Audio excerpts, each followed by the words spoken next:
suction murmur starting from the aortic area and going towards downward and laterally. Downward and laterally.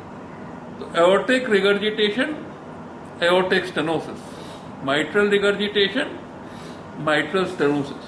All these are valvular heart diseases. These are valvular heart diseases. And if you understand the cardiac cycle, you will be very easily able to understand these basic murmurs.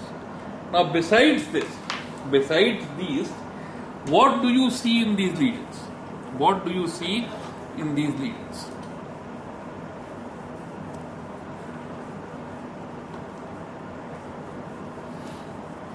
Murmur क्या होगी ये तो पहचान लिया. You have learnt what the murmur will be. But let us see what you should see in these lesions. You remember we drew this heart like this. Okay. And we say that this valve, this mitral valve is stenosed. So there will be the forward will become small and the back there will be a back pressure. So beside the mid diastolic pre-systolic murmur, this left atrium will enlarge. This left atrium will enlarge and it will start pressing on the esophagus.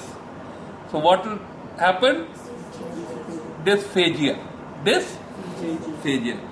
The second thing is that if this atrium becomes enlarged, it can undergo, so there can be dysphagia.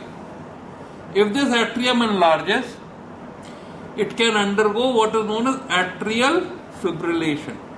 It can undergo atrial fibrillation. If there is atrial fibrillation, then the pulse will become irregular.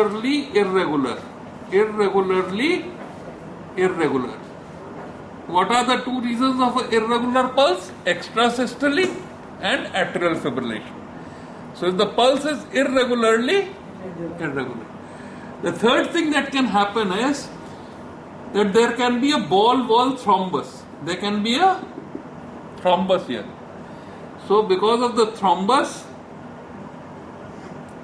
there can be embolism. There can be a embolism. तो अगर तुम्हें 16, 17, 18 साल की लड़की में suddenly stroke हो गया, है ना? तो don't start examining the brain, start examining the heart.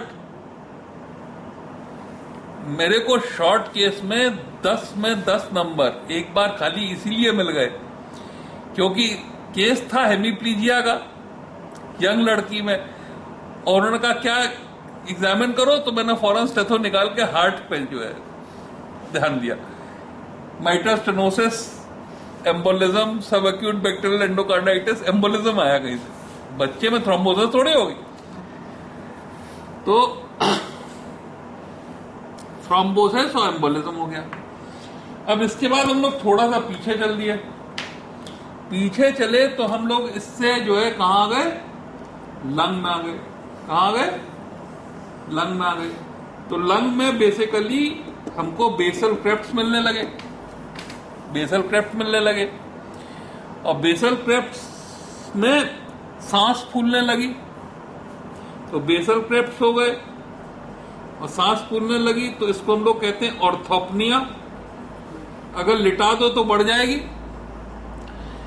इसके अलावा यहां से हेमोप्टिसिस हो गई. हेमोप्टिसिस भी हो सकती है. और अगर हम स्पूटम में देखें तो हमको फैगोसाइट्स मिलेंगे जिनमें हेमोसिडेंट पिगमेंट है. इनको हम लोग कहते हैं heart failure sales.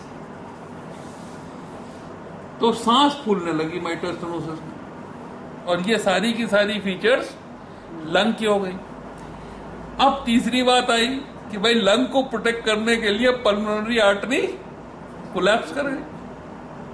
Pulmonary artery spasm में चली गई.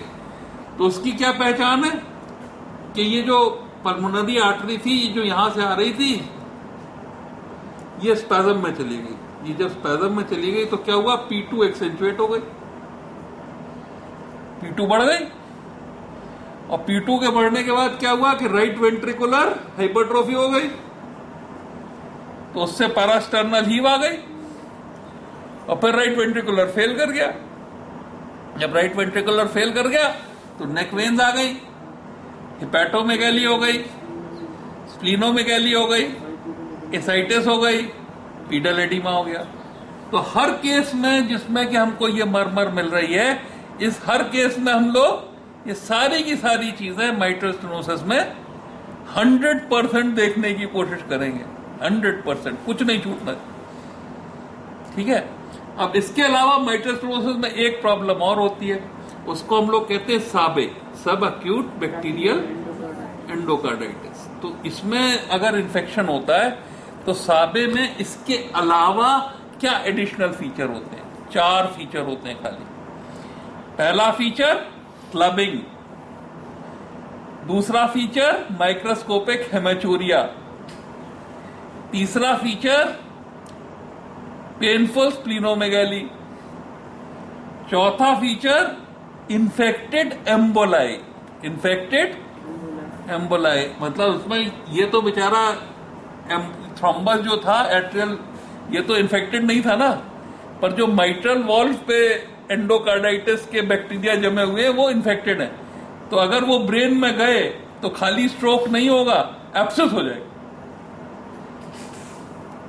समझे? तो अगर स्ट्रोक हुआ और कांस्टेंट है तो इसका मतलब एट्रियल थ्रोम्बस है, पर अगर स्ट्रोक हुआ और फीवर हुआ और ल्यूकोसाइटोसिस हुई और बढ़ने लगी न्यूरोलॉजिकल डेफिसिट, इसका मतलब सैबे है, सब एक्यूट बैक्टीरियल एंडोकार्डाइटिस। तो हम लोगों ने एक बहुत ही इंपॉर्टेंट वॉल्वुलर हार्ट डिजीज जो कि माइट्रल स्टेनोसिस है, उसके केस को अप्रोच करने का तरीका सीख लिया। अब इसके बाद जो है जैसे कि एओर्टिक स्टेनोसिस है, एओर्टिक स्टेनोसिस, एओर्टिक रिगर्जिटेशन है ना, और माइट्रल रिगर्जिटेशन, ये सब छोटी छोटी चीजें हैं, इनकी मरमर पहचान लो, पर उनमें बेसिकली फीचर्स इसी तरह के होते हैं। इसमें खास तौर से जो माइट्रल स्टेनोसिस की मरमर है उसमें तुम उसको कान से सुन के कॉपी करो तो ऐसे आती है, लुड़ुप डुप लुड़ुप डुप लुड़ुप डुप लुड़ुप डुप। तो लू जो है वो मिड डायस्टोलिक लू, प्रीसिस्टोलिक उप, first heart sound accentuated dup, second heart sound है। उसके बाद ओपनिंग से आप सुनाई पड़े ना सुनाई पड़े, पर साउंड जो है वो लुड़ुप डुप लुड़ुप डुप। अगर उसे कॉपी करोगे तो लू डुप डुप। ठीक है। जो पैनसिस्टोलिक मरमर है वो लप डुप पैनसिस्टोलिक। जो एओर्टिक स्टेनोसिस की मरमर है वो शार्पर होती है और रेडिएट करती है कैरोटिड में, पर वो है इसी तरह लप डुप, स्पेस है, there is a space between lub and there is a space, it's not pansystolic. और जो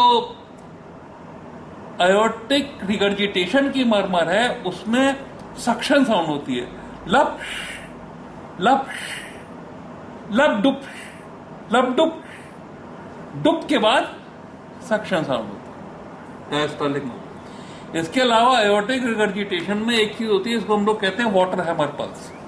हाई वॉल्यूम पल्स होती है, जब नीचे रखो तो कम होती है, हाथ ऊपर कर दो तो उसकी वॉल्यूम बहुत बढ़ जाती है, तो that is known as water hammer pulse. Aortic stenosis में कभी कभी जो पल्स होती है तो उसमें एक नॉच आ जाता है, तो instead of feeling one wave you can feel 2 waves in a single pulse. उस नॉच को हम लोग एनाक्रोटिक नॉच कहते हैं, उसको हम लोग एनाक्रोटिक नॉच कहते हैं। तो मेरे ख्याल से इसके अलावा 2 और ऐसी डिजीजेस हैं जिसमें कि मरमर मिलती है। एक एट्रियल सेप्टल डिफेक्ट, जिसमें कि मरमर हाइपर डायनेमिक मरमर होती है राइट वेंट्रिकल, राइट साइड की, क्योंकि जो ब्लड है लेफ्ट से राइट में आया और उसके बाद हाइपर डायनेमिक सर्कुलेशन हो गया पूरा राइट वेंट्रिकल का, क्योंकि लेफ्ट प्रेशर्स मच हायर होते हैं राइट प्रेशर से। और एक वेंट्रिकुलर सेप्टल डिफेक्ट जिसमें फिर से पैनसिस्टोलिक मरमर मिलती है। और एक पेटेंट डक्टस आर्टेरियोसस, जिसमें कि फिर से पैनसिस्टोलिक डायस्टोलिक, हर समय एओर्टिक प्रेशर पल्मोनरी आर्टरी के प्रेशर से ज्यादा होता है, इसलिए continuous murmur, pansystolic diastolic murmur patent ductus arteriosus में मिलती रहती है। इस तरह से कार्डियक ऑस्कल्टेशन और उसकी सारी की सारी पैथोफिजियोलॉजी, कार्डियक साइकिल से रिलेटेड का चैप्टर खत्म हुआ। जब हम लोग हार्ट के केस को अप्रोच करते हैं, खासतौर से वॉल्वुलर हार्ट डिजीज जो कि रूमेटिक फीवर वगैरह में होती है, तो मेरे ख्याल से ये एक बड़ा भारी लॉन्ग केस है जिसको कि ठीक से अप्रोच करना हम लोगों को आना चाहिए।